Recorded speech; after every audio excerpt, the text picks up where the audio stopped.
अंग्रेजी में एक कहावत है, opportunity knocks your door but once. अर्थात सुअवसर एक बार आपका दरवाज़ा खटखटाता है, बार बार नहीं। ये पूरी तरह सत्य है और उसे हमें आगे बढ़ कर के लपकना पड़ता है, उसे पहचानना पड़ता है। अब प्रश्न यह उठता है कि हम उस अवसर को पहचानने की दृष्टि कहाँ से लाएं कि हमारे सामने आते ही हम उसे पकड़ लें। बस एक बार वो यदि हमारे हाथ आ जाए तो हम उसे वापस नहीं जाने देंगे और सारा जीवन आनंद पूर्वक व्यतीत करेंगे। यही सोचते हैं ना आप? कहीं मैं गलत तो नहीं कह रहा हूँ? हाँ दोस्तों, आज मैं आपको बताता हूँ कि वो अवसर कब आएगा, कहाँ आएगा, किस रूप में आएगा, किस समय आएगा और आपकी किस उम्र में आएगा। और आज मैं आपके समक्ष उस दिव्य दृष्टि का रहस्य भी उजागर करूँगा जिसे जान करके आप स्वयं ही उस सुअवसर को पहचानने में माहिर हो जाएंगे। हाँ दोस्तों, आज मैं ज्योतिष विज्ञान नहीं, कर्म कांड नहीं, बल्कि कर्म विज्ञान के विषय में बातें करने आया हूँ। नमस्कार, मैं आपका दोस्त, motivational counsellor and writer Sudhir Kumar Narang आप सभी का हार्दिक स्वागत और अभिनंदन करता हूँ और एक बार फिर उपस्थित हूँ आपके समक्ष लेकर एक ऐसा वीडियो जिसमें आपको आपके उस अतीत का जो आप नष्ट कर चुके हैं और उस भविष्य का जिसे आपको उज्जवल करना है, दोनों का अंतर बताऊंगा। दोस्तों, सब कहते हैं कि जीवन 100 वर्ष का होता है, किंतु मैं कहता हूं कि जीवन 9 वर्ष का होता है। हाँ दोस्तों, यदि जीवन से यही 9 वर्ष निकाल दिए जाए तो हमारा शेष जीवन हम पर और समाज पर बोझ बन जाएगा, क्योंकि इन्हीं 9 वर्षों में एक बार वह अवसर हमारे हाथ आता है जो हमसे कहता है कि आज मैं तेरी सारी इच्छाएं पूर्ण कर दूंगा, मांग क्या मांगता है। लेकिन मांगने से पहले तू अपने अंदर एक इच्छा जगा ले। क्या तू वास्तव में उससे प्यार करता है? उसके लिए मर मिटने को तैयार है? एक निश्चय कर ले कि जब मैं उसे तेरे सामने लाऊंगा तो तू उसको मुझसे छीने बिना रहेगा नहीं। अब तो आप समझ गए होंगे ना कि वो अवसर हमसे क्या मांगता है। वो हमें इस प्रकार की चुनौती दे करके हमारे अंदर एक आग उत्पन्न करना चाहता है, एक कभी ना समाप्त होने वाली लगन पैदा करना चाहता है जिसे हम जुनून कहते हैं। किसी ऐसे चुनौतीपूर्ण कार्य को करने की इच्छा जिस पर हमारा सब कुछ निर्भर करता हो, जिसे हम सब कुछ खोकर भी पाना चाहते हो, जिसके लिए हम हजारों कष्ट उठाने को तैयार हो, संसार की सारी बाधाएं झेलने को तैयार हो, जिसके आगे समुद्र हो या आसमान, हमें इनके द्वारा खड़ी कोई बाधा बड़ी ना लगती हो और कार्य का विषय ऐसा हो कि जिस पर हमारा पूरा भविष्य ही टिका हुआ हो, जिस कार्य को करने के लिए हमारी भुजाएं फड़क रही हो और हमारा दिमाग रात और दिन जिस उद्देश्य का पीछा कर रहा हो और हमारा दिल जिसकी सफलता के सपने सजो रहा हो और प्रकृति जिस कार्य के लिए चीख चीख कर कह रही हो कि उठो, ये कार्य केवल तुम्हारे लिए बना है और तुम्हारे जैसे नौजवान ही इसे कर सकते हैं। बाधाओं से ना घबराओ, तुम्हारे अनुभवों के आगे ये बाधाएं कुछ भी नहीं हैं। तुम में दिमाग देकर ईश्वर ने असीम शक्ति पैदा कर दी है और तुम्हें रुकना नहीं है, चलते रहो, चलते रहो। हाँ दोस्तों, कुछ ऐसी ही परिस्थिति उत्पन्न होती है जब हमारे अंदर किसी काम को करने का जुनून जागता है। न भूख, न प्यास, न नींद, और अगर नींद है भी तो नींद में भी उसी उद्देश्य को पूरा करने के सपने आते हैं जिसके लिए हम अपना सर्वस्व निछावर करने को तैयार हो जाते हैं। दोस्तों, ये परिस्थिति हर युवा में कभी ना कभी जागती ही है। कुछ लोग इसे अति आत्मविश्वास का नाम दे देते हैं तो कुछ इसे मुल्ला नसरुद्दीन के हसीन सपने या शेख चिल्ली के सपने का नाम दे देते हैं। कुछ भी हो, किंतु सपने देखने वाले के अंदर एक आत्मविश्वास अवश्य जागता है कि जो कुछ उसका पीछा कर रहा है वो सच हो सकता है यदि वह थोड़ा सा प्रयास कर ले, बस अपने अंदर थोड़े समय के लिए संघर्ष शक्ति उत्पन्न कर ले। यही वह समय होता है जब हम अपने आप को झकझोर के जगा सकते हैं, अपनी शक्ति को एकत्र कर सकते हैं, अपने मस्तिष्क को एकाग्र कर सकते हैं, स्वयं को व्यर्थ की बातों से और तनावों से दूर कर सकते हैं, चिंता की अग्नि को चिंतन कार्यों में प्रयुक्त कर सकते हैं, अपने बल का निरीक्षण कर सकते हैं, सारे मनोविकारों को दूर कर सकते हैं, कर्म की महत्ता को जान सकते हैं और भूतकाल में संघर्ष करने वालों के त्याग को समझ सकते हैं, भविष्य में आने वाली बाधाओं की कल्पना भी कर सकते हैं और उनके निवारण के लिए साधनों को संगठित भी कर सकते हैं। ये सारी बातें किसी आम इंसान में जागृत नहीं हो सकती, जिनका सारा ध्यान खाना पीना सोना और व्यर्थ की बातों में अपना समय व्यतीत करना होता है, वो किसी उद्देश्य की पूर्ति के लिए स्वयं को तैयार ही नहीं कर सकते।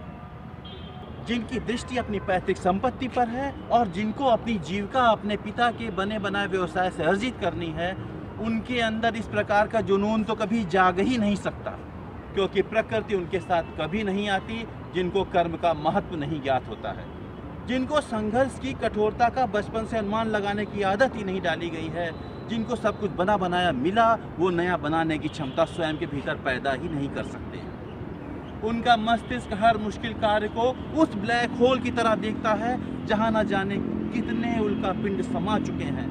वो कर्म की आकाशगंगा में विचरण ही नहीं कर सकते, क्योंकि उनके पास संपाति और जटायु की भांति हौसलों के पंख होते ही नहीं हैं, जिनमें सूर्य तक उड़कर जाने का आत्मविश्वास हो।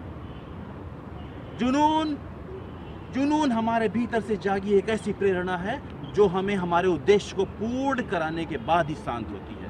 जब हम में किसी कार्य को करने का जुनून जागता है तो सांसारिक शक्तियां अपने आप हमसे आकर जुड़ जाती हैं और बाधाएं स्वयं से ही रास्ता बना देती हैं। हमारा इतिहास साक्षी है कि जब जब हमने किसी कार्य को करने का जुनून जागा है, तब तब हमने उस कार्य को कर दिखाया है, और न केवल किया है बल्कि सफलता भी प्राप्त की है। चाहे चित्तौड़ की लड़ाई लड़ने वाले राणा प्रताप हो, सती प्रथा को समाप्त करने वाले राजा राममोहन राय हो, या फिर पराधीनता की बेड़ियां तोड़कर युवा मानस को कर्मयोग का पाठ पढ़ाने वाले स्वामी विवेकानंद हो। हम इन सबको कैसे भूल सकते हैं? चाहे इतिहास को कितना भी तोड़ मरोड़ कर पेश किया जाए, इनके कर्मयोग ने जो इतिहास रचा उसे तो बदला ही नहीं जा सकता। सब जानते हैं कि इनके जुनून के आगे बाधा शब्द की अपनी हैसियत ही नहीं थी, क्योंकि ये कर्मयोगी थे। एक कर्मयोगी सत्ता या धन का लालची नहीं होता, उसे अपने कर्म से प्यार होता है और कर्म ही उसका बिछौना होता है और कर्म ही उसकी ओढ़नी। कर्म करते करते उसे कहीं भी नींद आ जाती है, चाहे पत्थर हो या नदी, उसे फर्क नहीं पड़ता है। जरूरत की नींद लेने के बाद वो फिर उठ जाता है और अपने कर्म में पुनः उसी सक्रियता से लग जाता है और वह अपने उद्देश्य की पूर्ति हेतु प्रयासरत हो जाता है। एक कर्मयोगी के आगे सत्ता या धन की हैसियत कुछ भी नहीं होती, सांसारिक वैभव उसके लिए कोई महत्व ही नहीं रखते। वह केवल अपनी आवश्यकताओं हेतु साधनों का संकलन करता है, उनका प्रयोग करता है, और साधनों के अभाव में वह अपने पास पड़े पुराने साधनों को ही मॉडिफाई करके उन्हीं से काम चला लेता है। किंतु काम ना करे या तो हो ही नहीं सकता। साधनों की कमी का रोना रोकर कार्य से विमुख होने वाले इस संसार को खुश नहीं दे सकते, क्योंकि कमी तो हर पल किसी न किसी कार्य को लेकर बनी ही रहती है। इसका अर्थ यह तो नहीं कि उद्देश्य को अधूरा ही छोड़ दिया जाए। जुनून और कुछ नहीं, एक आंतरिक प्रेरणा है जो कहती है आगे बढ़ो।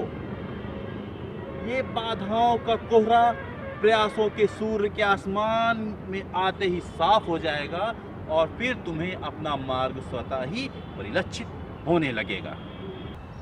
विवेक चीख चीख कर कहता है कि अगर तुम कर्म नहीं करोगे तो किस लिए बने हो। अगर आज कर्म नहीं करोगे तो सारा जीवन एक बोझ बन जाएगा। तुम्हारे इस बोझ को तुम्हारे अपने भी नहीं ढो पाएंगे और तुम्हें घर के एक कोने में तड़प तड़प कर मरने के लिए छोड़ देंगे।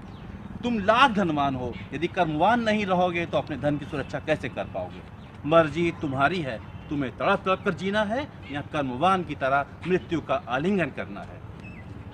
एक कर्मयोगी का जुनून जब सिर पर चढ़कर बोलता है तो माइनस में जा रहे तापमान में भी उसे कर्म करने की शक्ति प्राप्त हो जाती है और वह पसीना पसीना हो जाता है। वहीं 50 डिग्री सूर्य का तापमान भी उसे बौना नजर आता है, क्योंकि उससे निकलने वाला पसीना उसे मानसिक शांति और शीतलता प्रदान करता है। उसके लिए कर्म ही उसका ध्येय है। बहाने बनाकर जीवन जीना उसने सीखा ही नहीं। साधनों की कमी का रोना उसे बर्दाश्त ही नहीं। कर्तव्य और सुनहरे भविष्य की आशा के आगे सांसारिक मोहपाश में बंधना उसे आता ही नहीं।